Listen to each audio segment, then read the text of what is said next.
রাজ্য সরকারের অন্যতম জনপ্রিয় প্রকল্প লক্ষ্মীর ভাণ্ডার। রাজনৈতিক পর্যবেক্ষকদের অনেকেই মনে করেন বিগত নির্বাচনগুলিতে তৃণমূলের ভালো ফলাফলের নেপথ্যে বিশেষ ভূমিকা রয়েছে এই প্রকল্পের। কারণ এই প্রকল্পের মাধ্যমে মহিলাদের বিপুল সমর্থন পেয়েছে তৃণমূল। তবে রাজ্যের মহিলাদের এমন একটা অংশও রয়েছে যারা লক্ষ্মীর ভাণ্ডার নন, কর্মসংস্থান চান। ভাবছেন তারা কারা? এবার সেটাই বলবো আপনাদের। নিয়োগ সহ একাধিক দাবিতে মঙ্গলবার পথে নামলেন মাদ্রাসা 7th SLST পরীক্ষায় উত্তীর্ণরা। আর এদিকে শহর কলকাতায় মিছিল করেন তারা। আন্দোলনে উপস্থিত ছিলেন মহিলারাও। আর সেখানে উপস্থিত এক মহিলার বক্তব্য, আমাদের নিয়োগ ভোটের আগে খুব তাড়াতাড়ি দিতে হবে। যদি তা না হয় এরা যারা আছেন প্রত্যেকে এক একটা মসজিদ ইমাম, প্রত্যেকের পিছনে 1000 জন নামাজ পড়েন। আর মুসলিম ভোট ব্যাংক যেদিকে যাবে সেদিকে সাধারণত গদি থাকে। তিনি আরো বলেন, আমাদের লক্ষ্মীর ভাণ্ডার দরকার নেই, ওতে আমাদের সংসার চলে না। আমাদের বেকার ভাতার দরকার নেই, আমরা খেটে খাবো, কেন আমরা ওগুলো নেব? চলুন ওই মহিলা আন্দোলনকারীর বক্তব্যটা শুনে নি কি বলেছেন সাকিরান খাতুন। এই যে দীর্ঘকাল ধরে আপনাদের সাথে একটা বঞ্চনা হচ্ছে, কেন এই ধরনের বঞ্চনা? আমাদের নিয়োগটা ভোটের আগে খুব তাড়াতাড়ি দিতে হবে। আর যদি না দেওয়া হয়, এরা যারা আছে প্রত্যেকে এক একটা মসজিদের ইমাম, প্রত্যেকের পিছনে 1000 জন নামাজ পড়ে। আর মুসলিম ভোট ব্যাংক যেদিকে যাবে সেদিকেই সাধারণত গদি থাকে। এবার আমরা নিয়োগটা চাই, না হলে এই যে ভাইয়েরা আছে এরা সবাই ইমাম, এদের পিছনে 1000 করে লোক নামাজ পড়ে।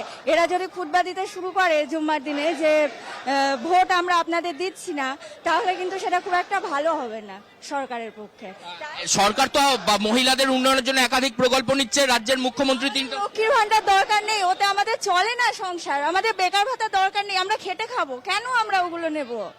আমরা খেটে খেতে চাই, হাত আছে দেখুন, পা আছে দেখুন, আমরা সুস্থ।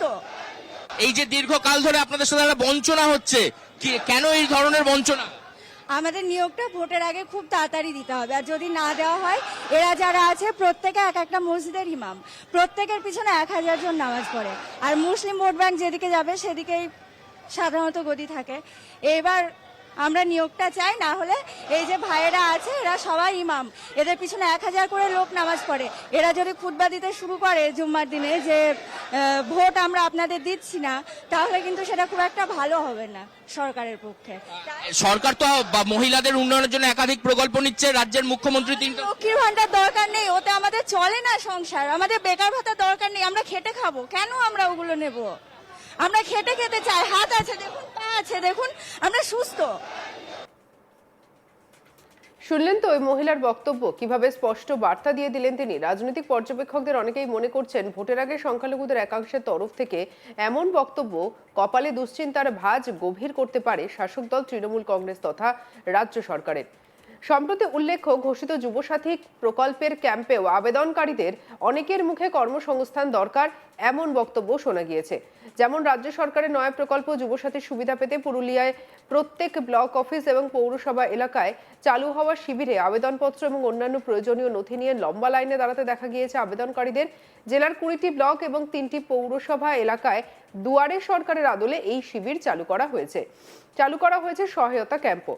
প্রকল্পের সুবিধা নিতে লাইনে দাঁড়িয়ে আছেন আবেদনকারীরা, কিন্তু এই প্রকল্পের সুবিধা নিতে চাইলেও কর্মসংস্থানেই দাবি তুলেছেন তারা। কি বলেছেন সরফরাজ আহমেদ আবেদনকারী, শুনবো। हम फॉर्म सबमिट करने के लिए खड़े लाइन में। कहाँ से हो? हम पुरुलिया से हैं। आपका एजुकेशन क्या है? मेरा MBA post graduation MBA complete किया हम फिनेंस में। कितने साल हुआ? मेरा 24 साल हो रहा है। एमबीए करने कितने साल? एमबीए कितने साल का है? 2 साल का कोर्स है MBA पोस्ट ग्रेजुएशन। कहाँ पर 1 साल हुआ कंप्लीट हुए। SKBU पुरुलिया, सिद्धू कानू बिरसा यूनिवर्सिटी। फॉर्म भर रहे हैं, इस बारे में क्या बोलना चाहिए? इसके बारे में क्या बोलना चाहेंगे? इससे कुछ फ़ायदा होगा हम लोगों को आगे फॉर्म फिलअप करने में और जॉब के लिए अप्लाई करने में। इससे अगर नौकरी मिल सकता है तो वो कितना अच्छा होता है? वो ज़्यादा बेहतर होता। अगर नौकरी मिल जाता तो इतना लाइन में लगने का क्या ज़रूरत था? 1500 रुपया के लिए लाइन में लगने का क्या ज़रूरत था? क्या चाहते हैं आप? हम लोग चाहते हैं कि नौकरी मिले हम लोगों को। फॉर्म भरने से तो बेहतर ही है, वो लाइन में लगने से बेहतर ही है। अगर हम लोग कुछ काम करके पैसा कमाएं तो वो ज़्यादा बेहतर है लाइन में लग के पैसा लेने से।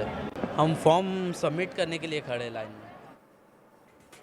কি বলছেন আবেদনকারী রোজি মুখার্জি, শুনবো। 1.5 घंटा तक। किस लिए लाइन में है? लोकी भंडार युवाश्री फ्रॉम जी। सरकार का जो ये योजना चालू हुआ है, काफ़ी सारे लोग लाइन में हैं। बोला गया है कि 21 से 40 साल जो युवा या युवती जो बेरोजगार है उनके लिए जी क्या लग रहा है, पढ़ाई लिखाई करने के बाद इसका मतलब लाभ लेने के लिए? ठीक ही है, वो लोग सोचा है तो इतना हम लोगों के लिए जो किया है अच्छा ही है। जितना दिन मिलेगा अच्छा ही होगा सब कुछ। कितना पढ़े लिखे हैं? मेरा 2nd ईयर कंप्लीट। लेकिन देखा जा रहा है कि काफ़ी सारे शिक्षित लोग भी हैं, जी तो पढ़ने लिखने के बाद नौकरी की जगह क्या ये बेरोजगारी भत्ता लेने के लिए लाइन में खड़ा होना? हम लोग तो लक्ष्मी भंडार के लिए देखिए एक साथ ही तो है। बोले बोले बोले जितना भी मिल रहा है, जितना भी सोचा है हम लोगों के लिए अच्छा ही सोचा होगा। और ऐसा नहीं है कि ये मिल रहा है तो काम नहीं होगा, काम नहीं बनेगा, काम तो करना ही पड़ेगा ना। काम नौकरी अच्छी नौकरी मिलना चाहिए या नौकरी तो मिलना ही चाहिए, ये नहीं कि ये मिल रहा है तो नौकरी नहीं होगा, नौकरी का तो चाहिए।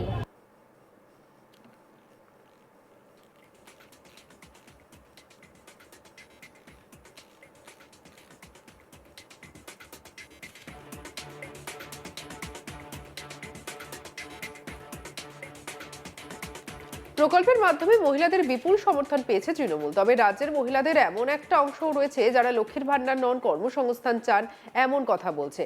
আর সেটাই আপনাদেরকে জানাচ্ছি। নিয়োগ সহ একাধিক দাবিতে মঙ্গলবার পথে নামলেন মাদ্রাসা 7th SLST পরীক্ষায় উত্তীর্ণরা। শহর কলকাতায় মিছিল করেন তারা। আন্দোলনে উপস্থিত ছিলেন মহিলারাও, কি বলছেন শুনবো।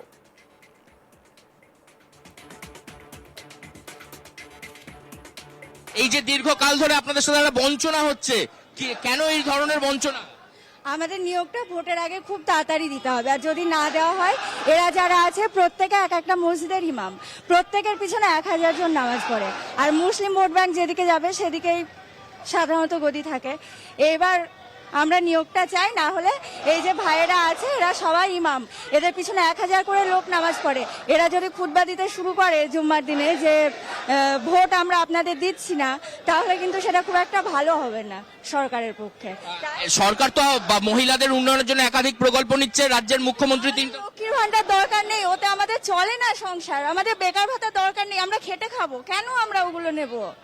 আমরা খেটে খেতে চাই, হাত আছে দেখুন, পা আছে দেখুন, আমরা সুস্থ। শুনলেন তো ওই মহিলার বক্তব্য, কিভাবে স্পষ্ট বার্তা দিয়েছেন তিনি। রাজনৈতিক পর্যবেক্ষকদের অনেকেই মনে করছেন ভোটের আগে সংখ্যালঘুদের একাংশের তরফ থেকে এমন বক্তব্য কপালে দুশ্চিন্তার ভাঁজ গভীর করেছে। সঙ্গে রাখুন আজ তাক বাংলাকে, সাবস্ক্রাইব করতে ভুলবেন না।